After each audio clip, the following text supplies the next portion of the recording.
Telangana assembly ముందుకు కొత్త ROR చట్టం బిల్లు ప్రవేశపెట్టనున్న మంత్రి పొంగులేటి.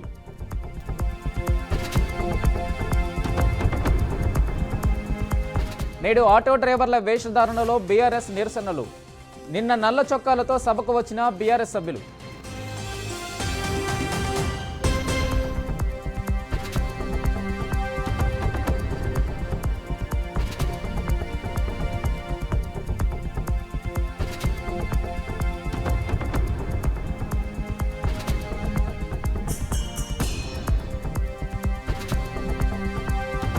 నేడు తెలంగాణ కాంగ్రెస్ నేతల చలో రాజ్భవన్, అదానీ మణిపూర్ అంశాలను నిరసిస్తూ నేతల ర్యాలీ.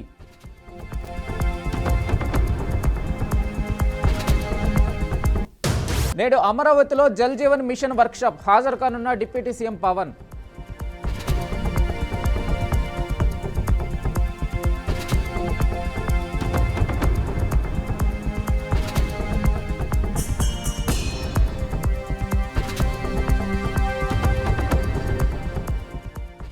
టీడీపీలోకి మాజీ డిప్యూటీ సీఎం ఆళ్ల నాని. చంద్రబాబు సమక్షంలో టీడీపీలో చేరనున్న ఆళ్ల నాని.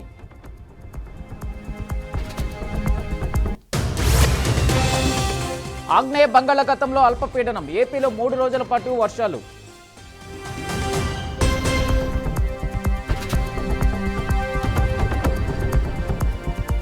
ఏపీలో బార్ల లైసెన్స్ కోసం ఎక్సైజ్ శాఖ నోటిఫికేషన్. ఆన్లైన్ లాటరీ పద్ధతిలో లైసెన్సులు కేటాయింపు.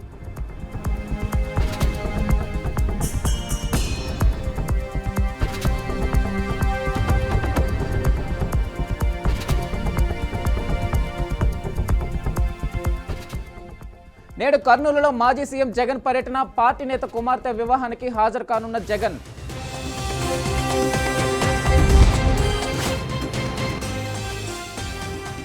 కిమ్స్ ఆసుపత్రిలో చికిత్స పొందుతున్న శ్రీతేజ్ ఆసుపత్రికి వెళ్లి పరామర్శించిన సిపి సివి ఆనంద్.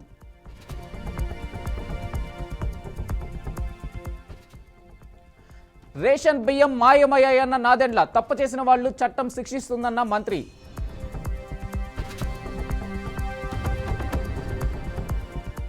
తెలుగు రాష్ట్రాలను వణికిస్తున్న చలి. సింగిల్ డిజిట్కు పడిపోయిన ఉష్ణోగ్రతలు.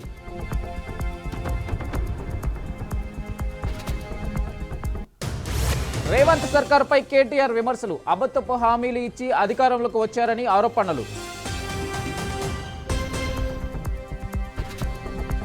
కాంగ్రెస్ చేతిలో నకిలీ రాజ్యాంగం అన్న అమిత్ షా. రాజ్యాంగంపై జరిగిన చర్చలో కేంద్ర మంత్రి విమర్శలు. కొనసాగుతున్న పార్లమెంట్ సమావేశాలు. నేడు మరిన్ని బిల్లులు ప్రవేశపెట్టే అవకాశం.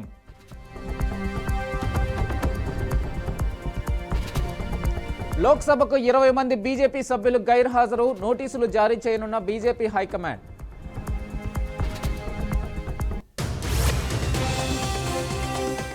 చెన్నై ఎయిర్పోర్ట్లో భారీగా డ్రగ్స్ పట్టివేత. 14 కోట్ల విలువైన కేజీ 400 గ్రాముల డ్రగ్స్ సీజ్.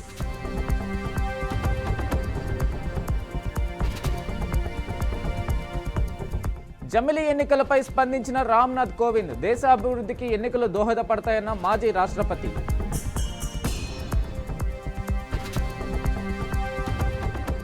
శీతాకాల విడిది కోసం హైదరాబాద్ వచ్చిన రాష్ట్రపతి. ఈ నెల 20న రాష్ట్రపతి నిలయంలో ఎట్ హోమ్ కార్యక్రమం.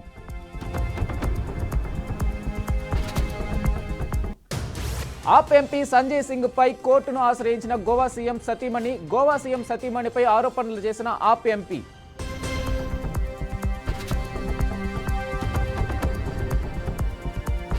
ప్రశాంత్ కిషోర్ పార్టీలో తిరుగుబాటు. 2 ఎంపీలు రాజీనామా.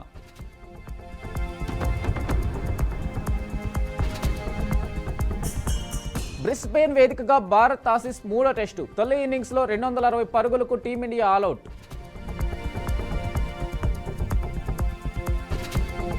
రష్యా అణ్వస్త్ర విభాగాధిపతి హత్య. కిరిల్లోవ్ను తామే హతమార్చామన్న ఇజ్రాయెల్. సిరియన్ శరణార్థులపై యుఎన్ఓ కీలక ప్రకటన. లక్షల మంది శరణార్థులు స్వదేశానికి తిరిగొస్తారని అంచనా. ఫేస్బుక్కు 2239 కోట్ల రూపాయల జరిమానా. డేటా ఉల్లంఘన కేసులో జరిమానా విధించిన ఐరోపా సంస్థ.